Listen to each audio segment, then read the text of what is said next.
More than 5 decades ago, this man began his hunt for the truth about UFOs.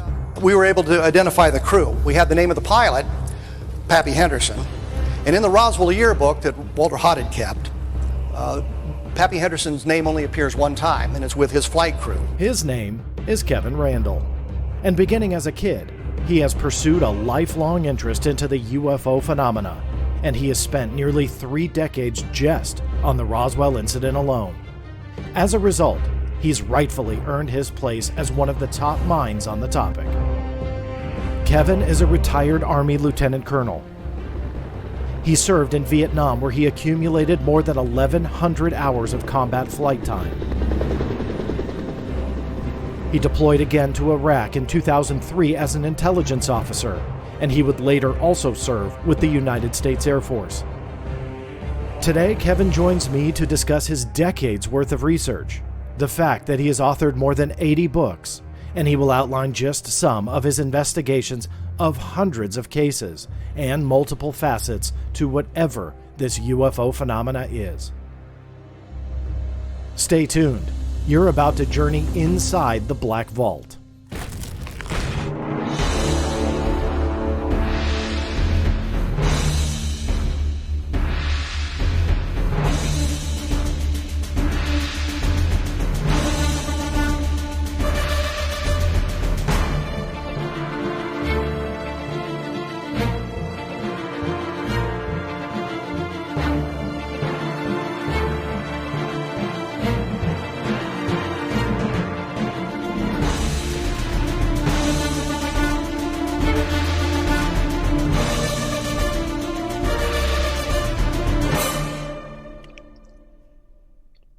That's right, everybody. As always, thank you so much for tuning in and taking this journey inside the Black Vault with me. I'm excited about today's show because accompanying me on this journey, the one and only Kevin Randle. How you doing, Kevin? I'm fine. John, you're looking good too. Well, I appreciate that. I've heard worse, and it's good to have you on. I don't know how much social network you use, but I will say I had tweeted out and posted out on my platforms that I have a great time. You definitely are one of the top most fun shows that I do, and really the best part of it is in between the breaks while we're all just kind of chatting during the commercials, but we'll leave that for a different show. But I would just say that you are one of the few people we'll do that with, because sometimes you want to be serious with the guests and you don't know them that well and don't know how they'll take some of the joking around. So yeah, no, I hear you. Well, it's pretty rare when I'm serious, so it's that's why it's fun to be on your show. And when I created your introduction, I mean, I've respected your work for a very, very long time, as you know. But when I was creating the introduction and kind of writing the lines and introducing you, I had said 80 books, but it's actually a lot more than that. 125 now is actually the number. That's the number where I stopped counting. Wow, that is an incredible number of books. Now, not all UFO related, or are they, or what? Give me kind of a synopsis of what your books encompass. Well, we did Robert Cornett and I did a series of books about the Vietnam War called Vietnam Ground Zero, which, by the way, is coming out again in a few months from a British publisher. I've done a lot of science fiction work. I've done a lot of UFO stuff. I did a action adventure book. So I did a lot of different things because that was my job. I wanted to be a writer. And so Bob Cornett and I used to go to these science fiction conventions with the idea of meeting the editors and the agents and everybody, because they all attend the science fiction conventions as well. And I got a call from a woman who wanted to sign us up as our agent and says, "Can you write books about the Green Berets in Vietnam?" Well, I said, "Well, of course." If she'd said, "Can you write books about nurses in hospitals?" I would have said, "Well, of course." Of course, yeah. Because that's what I wanted to do. I wanted to be a writer. So that kind of kicked off the writing. I'd done a lot of magazine work prior to that, UFO related stuff. At one point in the 70s, there were like 6 magazines that were publishing stories about UFOs. And I was writing for all of them. And I always tell people I went to the University of Iowa on a Saga scholarship. Saga was a men's magazine, not like Playboy or those, but magazines that catered to men with war stories and exposés and that sort of thing. And they do UFO stuff. And they came out with the UFO UFO report, and they paid enough money for one article that I could nearly pay all of my tuition for one semester. So I was writing an article a semester for this magazine so I could pay my University of Iowa tuition. So that kind of started the whole thing. And from that point, we graduated into books and have written many, many books.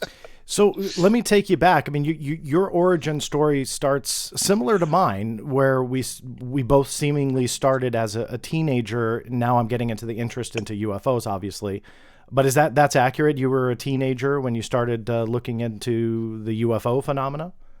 I think I was actually younger. My mother took me to a movie, Earth versus the Flying Saucers. Mm-hmm. And that kind of sparked my interest, but I was much younger at that point. When I got into high school, I was much more interested in the UFOs. And what I remember is one of my friends told me that his mother had seen a UFO. And I remember reading all the nonsense about UFOs saying, well, just blobs of light in the distance. They're ill-defined. Nobody sees anything really close up or can't really describe it. So I was interested in talking to her. My first question to her was were the edges sharp and defined? And she said, oh yeah, she saw it clear as a day. It was about 200 feet above the barn. And she got a very good look at it, and it was there for a minute or two. So it wasn't one of these blobs of light that vanished into nothingness. It was a solid object that she saw with well-defined characteristics. That was the first UFO investigation I did, and I just got the questions answered that I wanted answered, not necessarily that other writers would have wanted answered or other people would have wanted answered. So that kind of launched it. So what was it, just a mystery to you and you wanted to solve it? Was there an experience you had yourself? Like, what drew you to say, I'm going to go and investigate this UFO case? Once again, it was Earth versus the Flying Saucers. And that was it. That's the root of it. That sparked the interest, and that's where I started looking at stuff. I read Brad Steiger's book, Strangers in the Sky, mm-hmm. Which came out, I think, in 1966, and that reinforced it. But I was always interested in those sorts of mysteries, which included the Loch Ness Monster and paranormal activities and all of that sort of thing. But UFOs were the ones that really interested me. A friend of mine and I went out on a Bigfoot hunt once. I mean, looking for Bigfoot and talking to people about what they had seen. So we'd done a lot of that sort of thing, but the main interest was in UFOs. Oh, another fellow wanted us to go down and take a look at the Joplin spook light. And the ones in Missouri? Missouri, yeah, in Joplin, Missouri. And they said, you can't photograph it. So I took my camera and I got all kinds of pictures of the spook light. Mm-hmm. You could photograph it. But I think that mystery kind of evaporated when we did some archival research and started reading about what had happened in the past and where things went. And I think we know what the spook light is. But, we got involved in those sorts of things, but the real interest was flying saucers, the alien spacecraft, the idea of extraterrestrial travel, interstellar travel, which I think now is still kind of an impossibility when we look at it from a scientific point of view. We've got to find some way to defeat the speed of light for it to actually work. Well, let me just ask you, because about the spook lights. I did a lecture quite a few years ago now in Missouri, and it seems like it is still a thing. Can I poke and prod a little bit into your investigation? You said you felt that you needed, you felt that you found what the explanation was. We went down there. We went down there to look at it, and we were told various things, and we looked into the background of it, and we looked back into the history of it. And there had been a number of different organizations and people who had investigated. The Army at one point investigated. Camp Crowder, I think, was built around Joplin, Missouri during the Second World War, and they looked into it and they determined that it was lights refracting from a highway, actually in Oklahoma, Joplin being very close to Oklahoma. Wow. We were told that the light had moved from where it was normally seen to another place over the years, and that's when the highway shifted. High school student had done an experiment running cars up and down that highway. They would flash their lights in sequence to see if he would see that where the spook light was appearing. They put colored gels over the headlights to see if the spook light would change colors, and it did. And I think that's an explanation. We were told, yeah, but the spook light would come down and buzz people on their cars and it would sit in the field. We could never find those people. It was always somebody, a friend of mine, a friend of a friend told me about this, and we could never get to the guy who'd actually said, yes, it came down and sat on the hood of my car.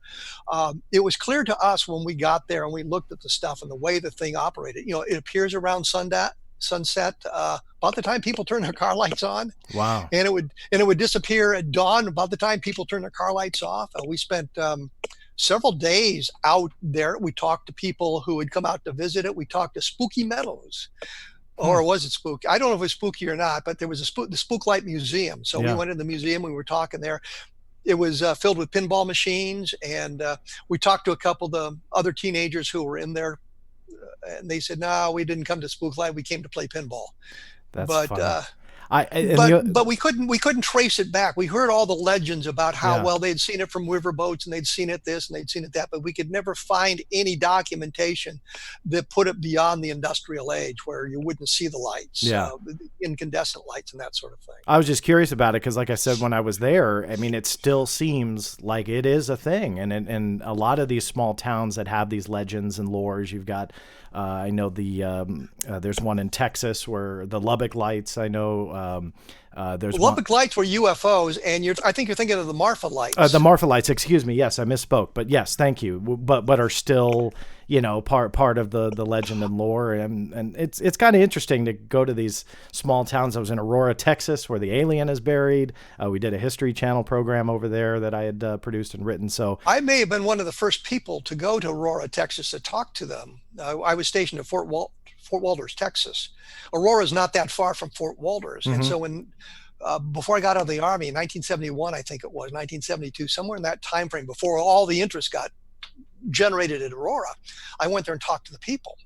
And the answers I got from the people, and these were people who had been alive in 1897, people in 1972, they're like 75, 70, 80 years old, but they're still alive, and I could talk to them.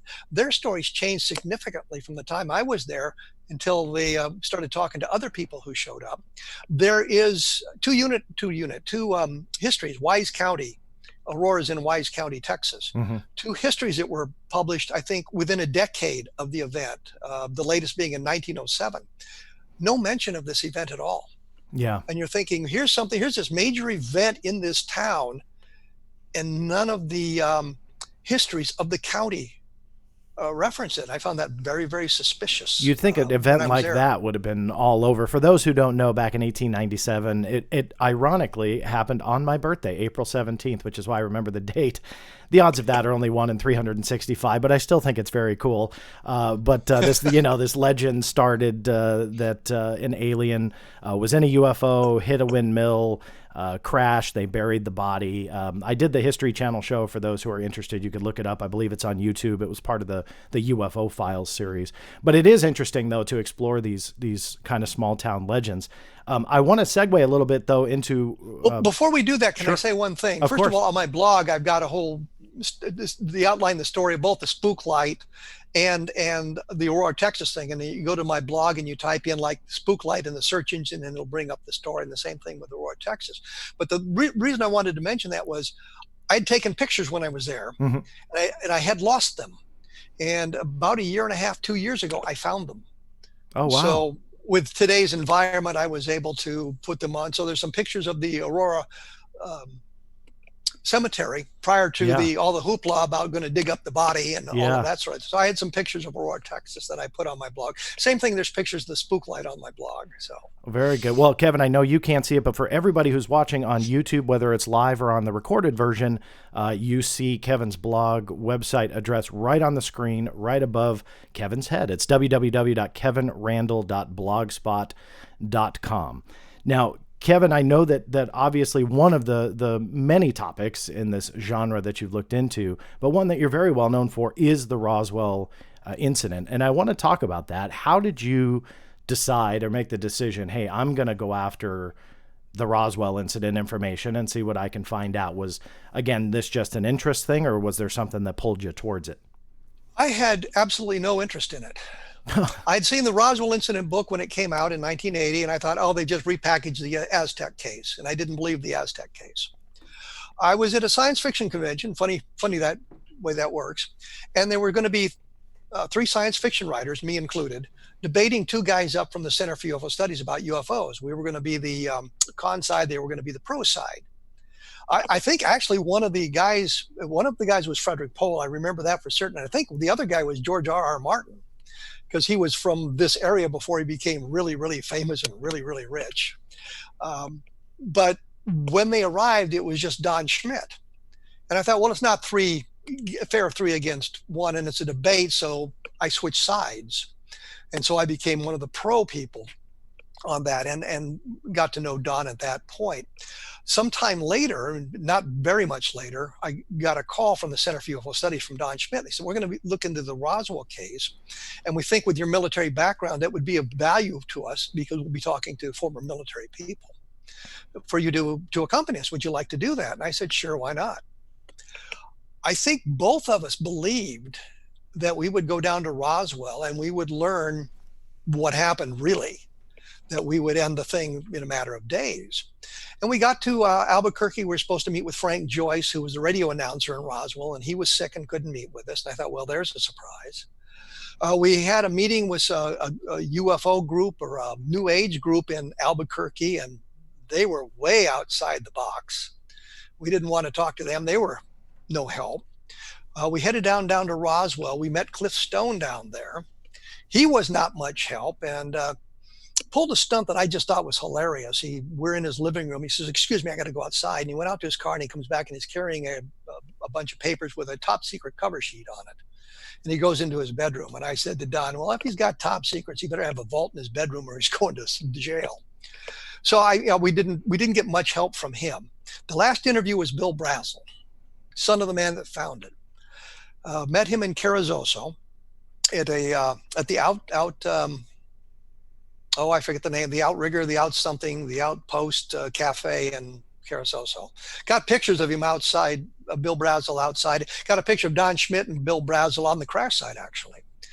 And Bill Brazel said to us, well, I told Shirley, his wife, he said, if I like these guys, I'll help them out. And if I don't, well, we'll just end it here. And fortunately, he liked us because we spent an hour and a half with him, recorded the whole conversation.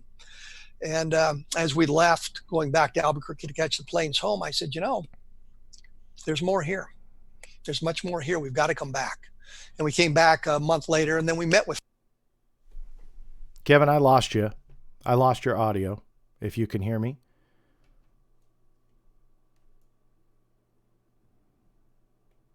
You totally went dark on me. I'm not sure if everybody on the chat room can still hear me. Just go ahead and let me know. It looks like it's still broadcasting out, but Kevin, I lost. There may be a setting on your software. I can't hear you, Kevin, so I lost you. I can see you, but I can't hear you. And it looks like there was a message that something changed on your system.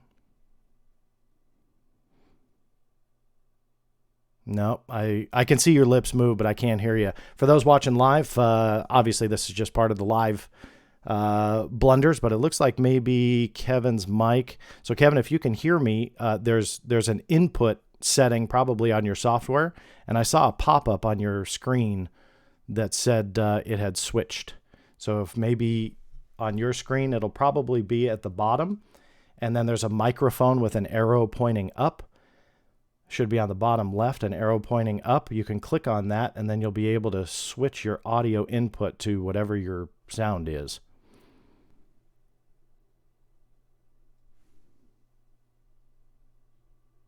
Yeah, we got you, chat room. Yeah, Kevin's on it. No, I can't. I can read your lips, though, which is why I'm answering you. Sorry. I figured that was confusing. But the...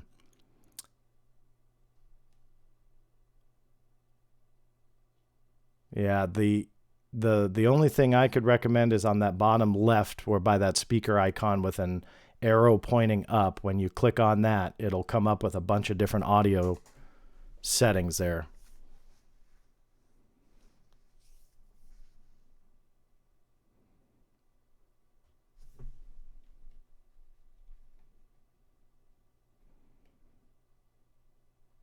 Yeah, I can't, still can't hear you, Kevin.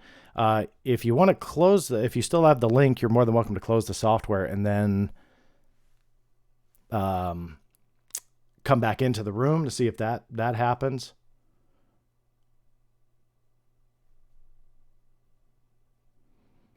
And if not, I can go ahead and probably call you. So I'll give you a second.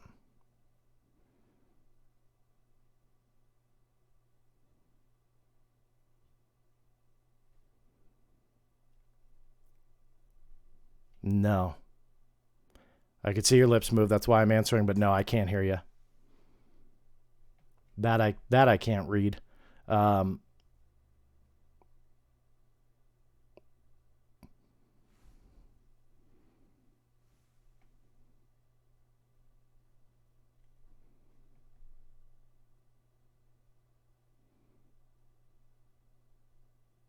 let you do that. For the chat room, we'll just kind of sit tight. This will all be edited out for the podcast version. But yeah, we'll give Kevin a minute or two here to see if we can get him back.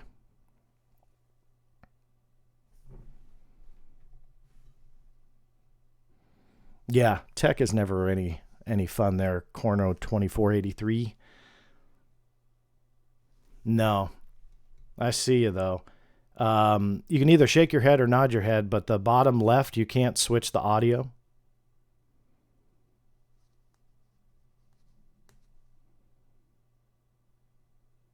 Yeah, still can't hear you. Big government interfering with the interview. Well, you never know. Right when he was saying someone's name. You guys are fun. There's always something. I can see you, Kevin, but I can't hear you now. So what I can go ahead and do is I will set up, Kevin, if you want to email, if you want to give up, Kevin, I could go ahead and potentially call you if you'd like to do it over the telephone.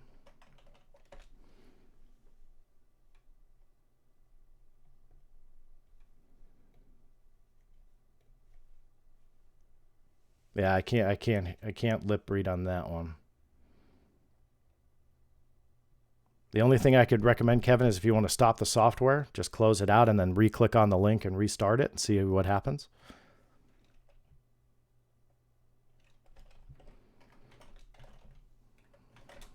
And sorry, guys in the chat room.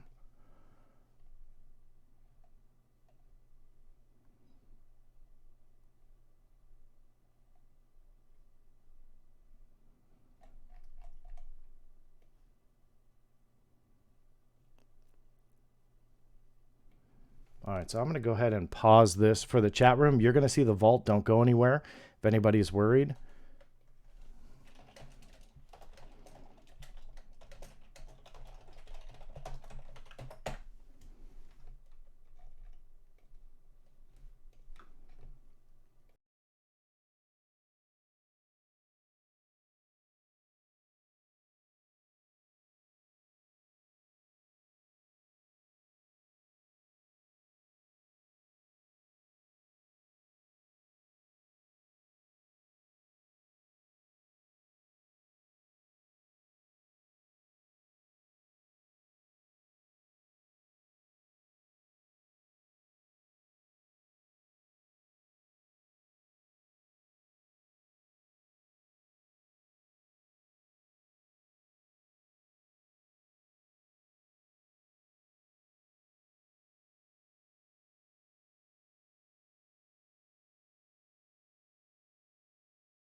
All right, Kevin, if you could just say hi for me.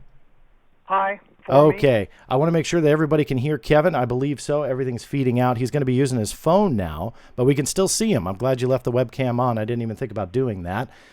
So we're going to go ahead and make sure everybody can hear, and I'll have you continue your story, Kevin. So bear with me here. I can edit all this out on the podcast version. Well, but the people get to see a lot of fun stuff going on at this point where technology fails us. That's right. Too much so. Okay, so now...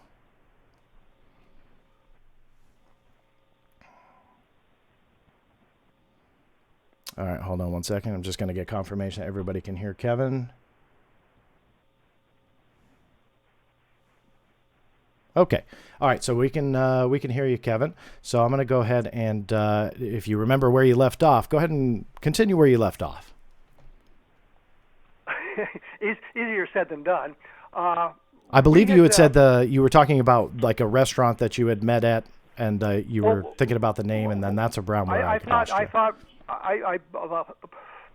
I wasn't sure where we left off, but we had met with Bill Brazel, of course, at I think it's the Outpost Cafe in Carrizozo, and he told his wife if he liked us, he would help us out, and if he didn't, that would be the end of it. But he certainly did, and so we met with him as we returned to Albuquerque flight home. I said, Don, there's a lot more we need to do. We didn't go down there in one night or one weekend and solve the whole thing. There was a lot more that needed to be done. And we came back not all that long later. Brazel took us out to the crash site. So I've got pictures of Don and me in front of the outpost with Bill Brazel, pictures of Don and Bill Brazel on the crash site. But when we came back, we met with a guy named Ralph Pike. And he said, would you like to talk to the daughters of the sheriff, Sheriff Wilcox? And as far as we knew, nobody had ever talked to them. We said, of course. And so he introduced us to the daughters of the sheriff. We met with Walter Hott, of course. We met with a number of other people, and we kept gathering more and more information, more and more witnesses. It wasn't like Spook Light, where we went down there and they said, well, my friend said that it came down and landed on his car. We were actually finding the people now.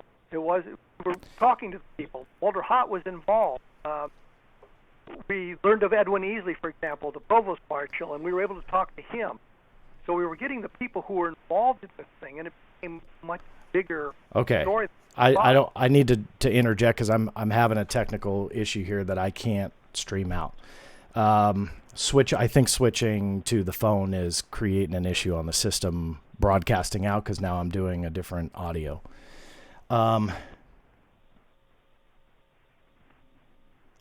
Okay. What I'm going to go ahead and do,